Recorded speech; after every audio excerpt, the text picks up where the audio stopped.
5 elementos que son fundamentales para ganar elecciones con ciberpolítica.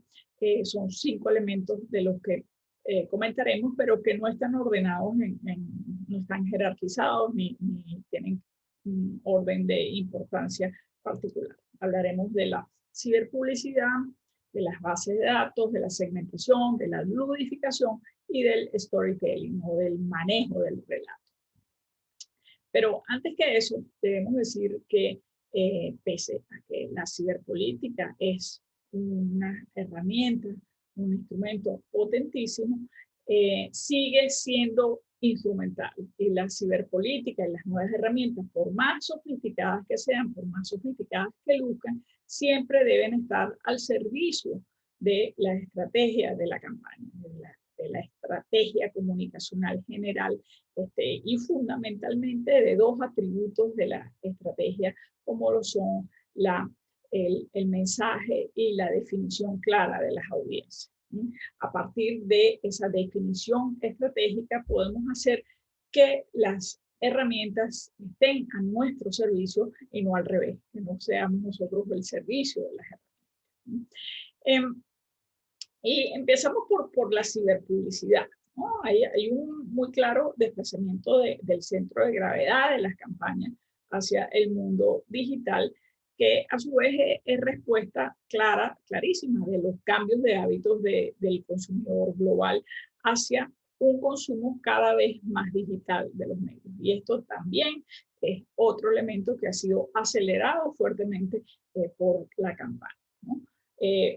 Yo calculo que por lo menos un 30 o un 40% del presupuesto global de una campaña local en un municipio urbano de cualquier ciudad latinoamericana debería dedicarse a la inversión ciberpublicitaria. Es tremendamente importante.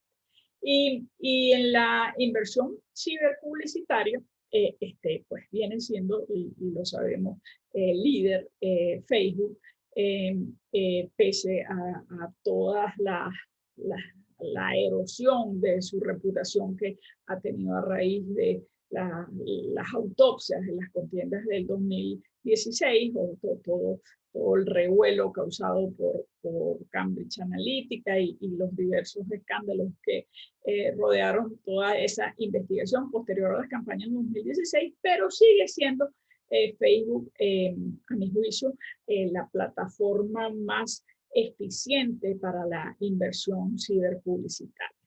Y quería mostrarles un spot de los propios, producido por el propio Facebook, que se mostró este año en el Super Bowl, el Super Bowl, que es el espectáculo de los Estados Unidos que genera mayores audiencias, ¿no? Unas audiencias pues, de a lo mejor 100 millones de personas viendo el espectáculo por televisión, y por ello los anunciantes apuestan muy duro, y es el minuto de oro, pues es el minuto más caro de la publicidad. Vamos a ver el mensaje que mandó Facebook en ese evento.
Fíjense que aquí Facebook precisamente hace alarde de ese atributo fundamental que es el ser el rey o la reina de las redes sociales en lo relativo a su capacidad de segmentar. Pero las mejores ventajas de la publicidad en línea, que incluye Facebook, pero también que incluyen otras plataformas, tiene que ver con por un lado, esta enorme capacidad de segmentar e hipersegmentar, de lo que vamos a hablar más ahora, pero también las posibilidades de medir en tiempo real qué es lo que está funcionando y qué es lo más efectivo, ¿no? La ciberpublicidad permite experimentar hasta encontrar el mensaje óptimo, el mensaje que genera un mayor número de clics o un mayor número de interacciones o un mayor número de visitas a nuestra página de campaña, ¿no?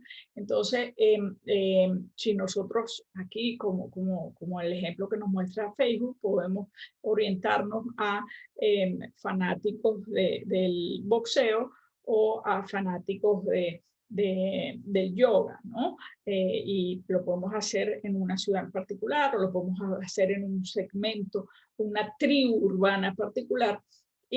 Y eso es lo que lo hace tan potente, porque tú tienes la capacidad de diseñar unos mensajes que llamen la atención y que sean atractivos precisamente para el segmento o para las audiencias que tú quieres, con las que quieres comunicar, ¿no? Una inversión que puede ser muy modesta en ciberpublicidad, pero adecuadamente diseñada, estratégicamente diseñada en función de esas audiencias con las que queremos comunicarnos y el mensaje correcto, puede tener el impacto equivalente a un spot o una pauta en televisión que puede ser 20, 50 o hasta 100 veces más costosa, ¿no? Entonces, es muy importante la ciberpublicidad y es una de las herramientas imprescindibles para ganar las nuevas elecciones, ¿no?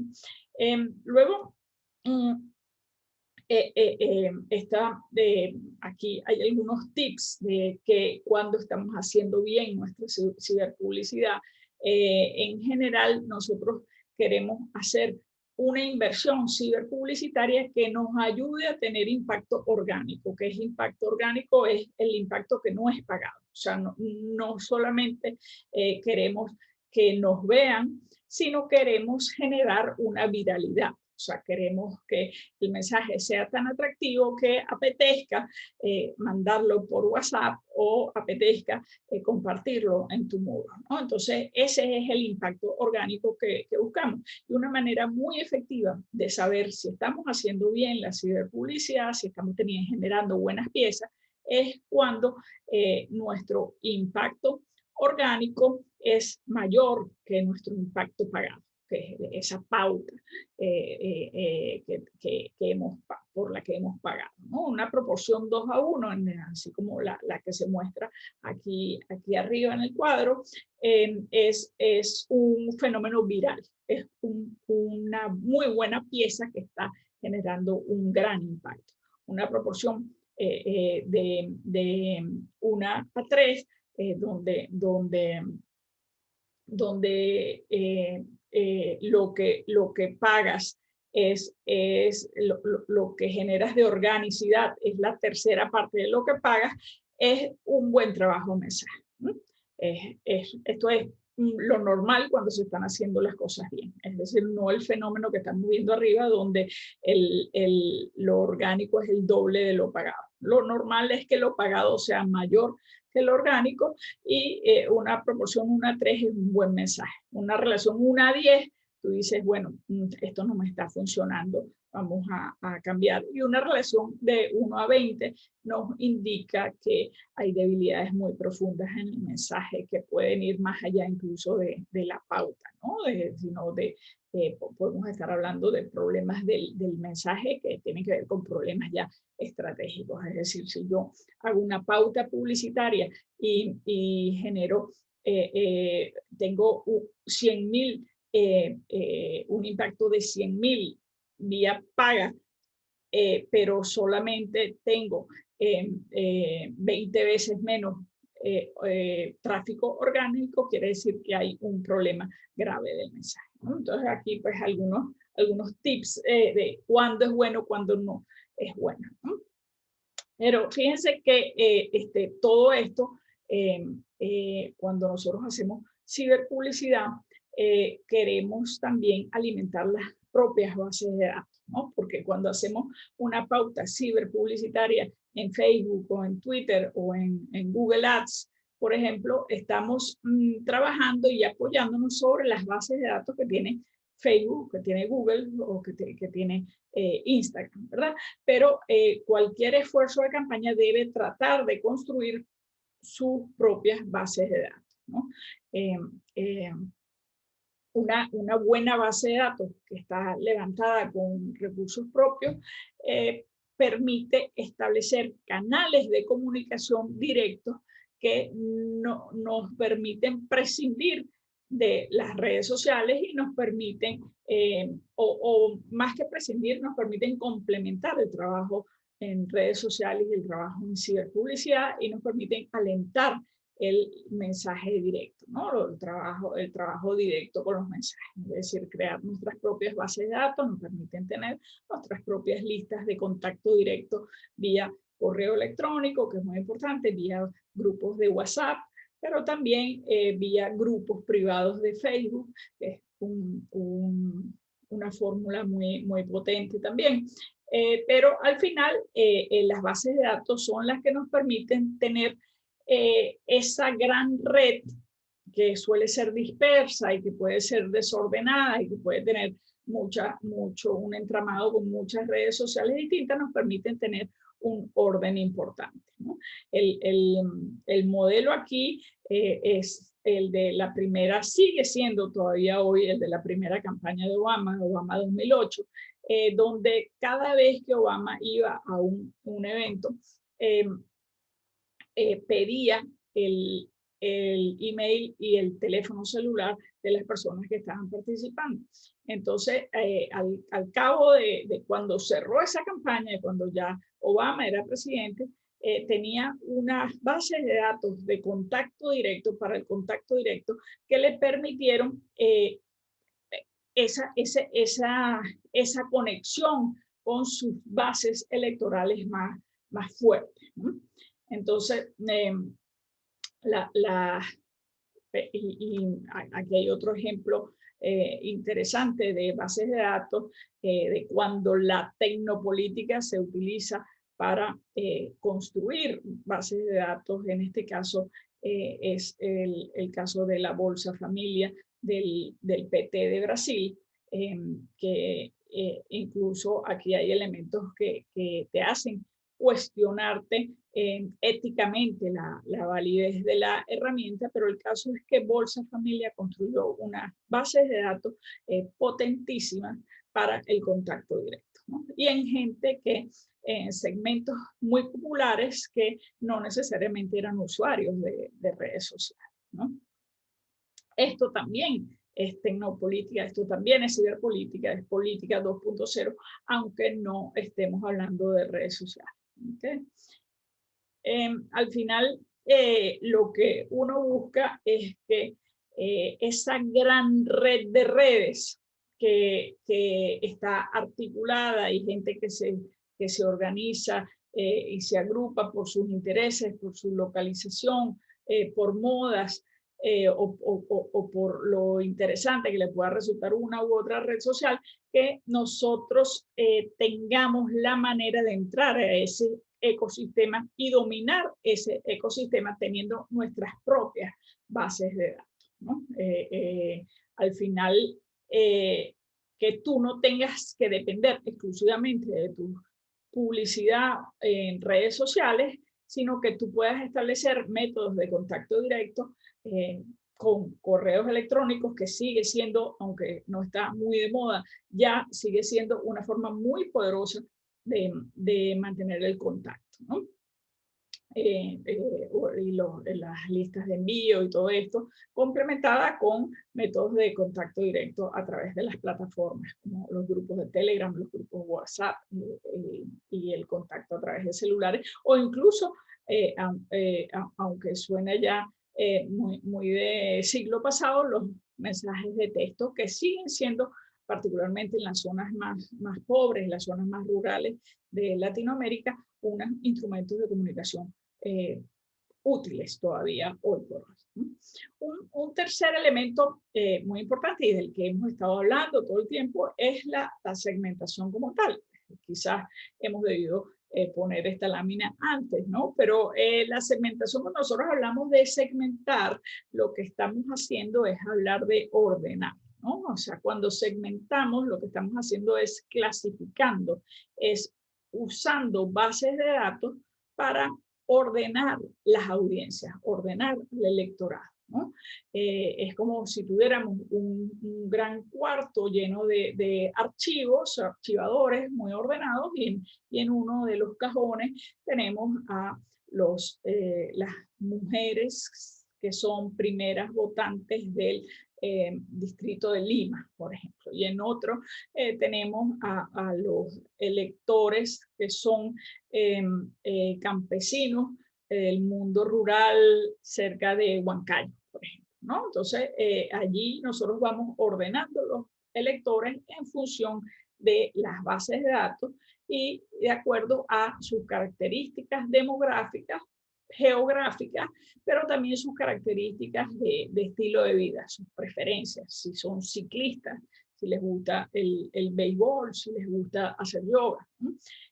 Porque además decíamos al principio que los dos elementos fundamentales de una estrategia de comunicación son la definición del mensaje y la definición correcta de nuestras audiencias, es decir, las audiencias básicas, aquellas que queremos llegar y porque tenemos más facilidad de contactar y de que nuestro mensaje sea bien interpretado y bien asimilado por ellos, y al final son lo que nos puede dar la victoria, ¿no?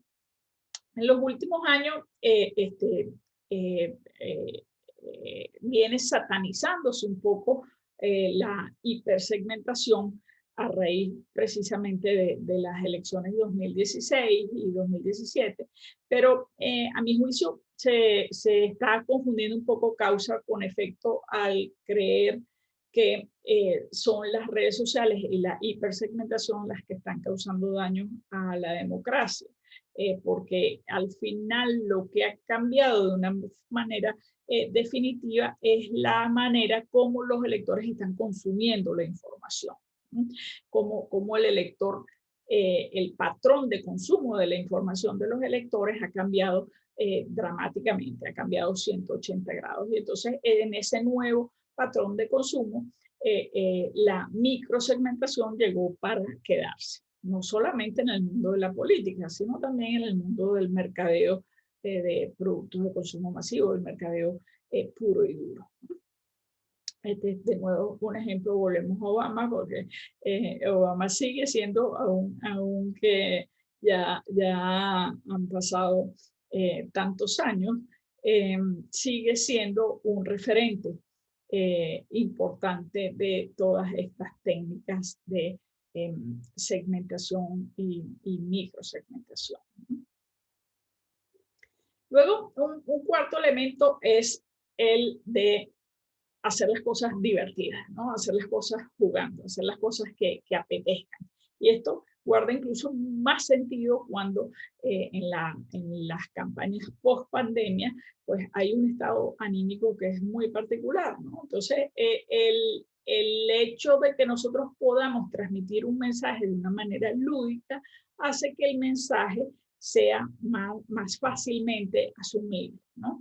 Las personas aprendemos a partir del juego, los niños aprenden jugando. El método, yo les comento en esta lectura que tienen para hoy, que el método María Montessori, que es un método didáctico muy conocido y muy popular, básicamente lo que hace es desarrollar teóricamente eso que es tan intuitivo, que es el aprendizaje a través del juego, ¿no?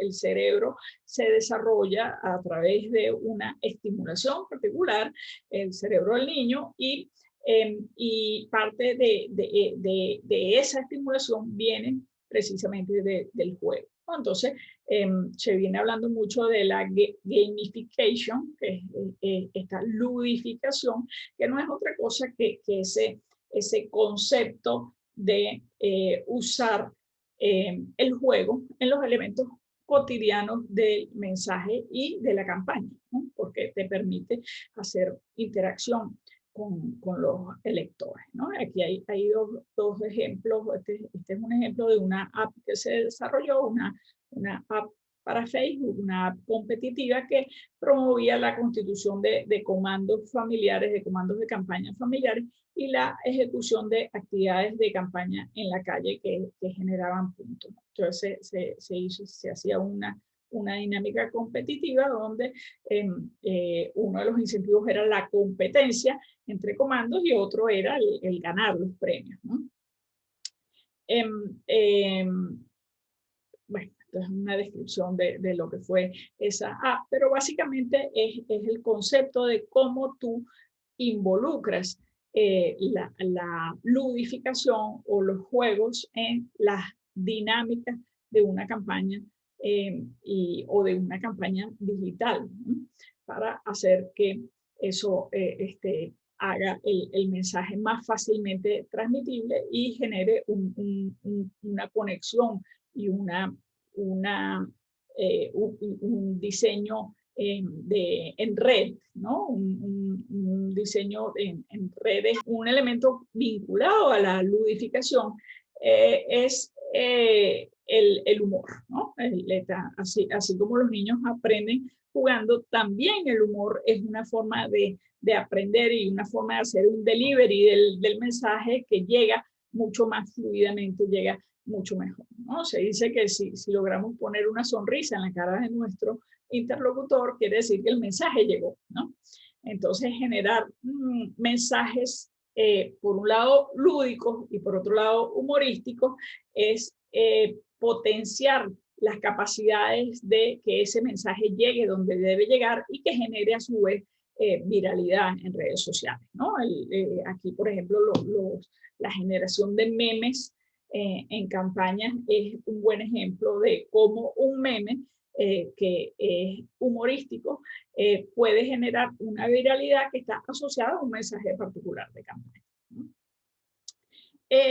Y finalmente, este es un ejemplo también de Obama. Creo que esta clase está reiterando demasiado los ejemplos de Obama, pero Obama, cuando sale del poder en 2016, hace un spot sobre cómo es ser un presidente desde el sofá, ¿no? O sea, pasa a ser commander in chief, comandante en jefe, a ser el comandante de su sofá. Esto es un mensaje lúdico, un mensaje humorístico que básicamente lo que busca es llegar al interlocutor, ¿no?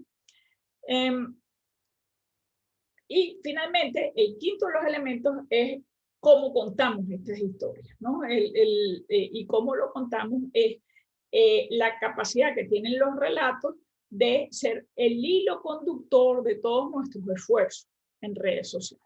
O sea, nosotros tenemos que tratar de articular estratégicamente el mensaje entregado a las audiencias correctas, y esa digamos, esa es la clave de una campaña estratégica, es el correcto mensaje llevado a las audiencias que nos darán la victoria, y eso narrado a través de un relato particular, ¿no?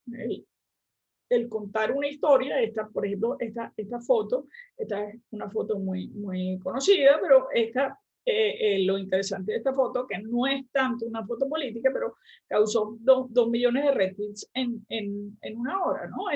Básicamente es, ¿por qué? Porque es una foto que está contando una historia, como que sigue siendo hasta hoy, creo, el tweet político más retuiteado, ¿no? Cuando de nuevo Obama logra la reelección, ¿no? Entonces, esto es una foto, pero una foto que cuenta en sí mismo una historia, ¿no? Como lo son estas dos fotos también. Esta foto de Pablo Iglesias es una foto que está contando una historia en sí misma, o esta foto de Leopoldo López, o este tuit de Leopoldo López que cuenta también una historia en sí misma, ¿no? En la medida que nosotros seamos capaces de contar una historia, de armar una narrativa que puede ser educativa o que puede ser una explicación política o que puede ser una metáfora, nosotros logramos que el interlocutor o que el receptor del mensaje interprete y conecte bien con el mensaje político, ¿no? Este es un muy buen ejemplo también, es un ejemplo de Macron explicando en una escuela la diferencia entre derecha e izquierda, ¿no? Aquí está el enlace y les voy a dejar esto para que puedan verlo aquí. Está también el enlace colocado en aquí en la parte de abajo de la lección en YouTube. Bueno, y básicamente todos nuestros esfuerzos deben aterrizar deben estar engranados con la estrategia, como decíamos, y deben aterrizar también en un activismo 1.0, en el activismo de calle, ¿no? En los tiempos en los que, como decíamos, la ciberpolítica se ha adueñado tanto de las contiendas y de los mecanismos de comunicación política, tiende a ser menos frecuente el activismo 1.0, pero el poco activismo 1.0 que se hace, o el activismo reducido que se hace en la calle, tiene que ser más potente y mejor integrado a las redes sociales. Entonces, al final, nosotros no ganamos campañas en redes sociales, sino que queremos ganar las campañas reales, ¿no? En la calle, en el mundo real, en el mundo 1.0. Pues, lo dejamos hasta aquí y nos vemos en la próxima lección. Gracias.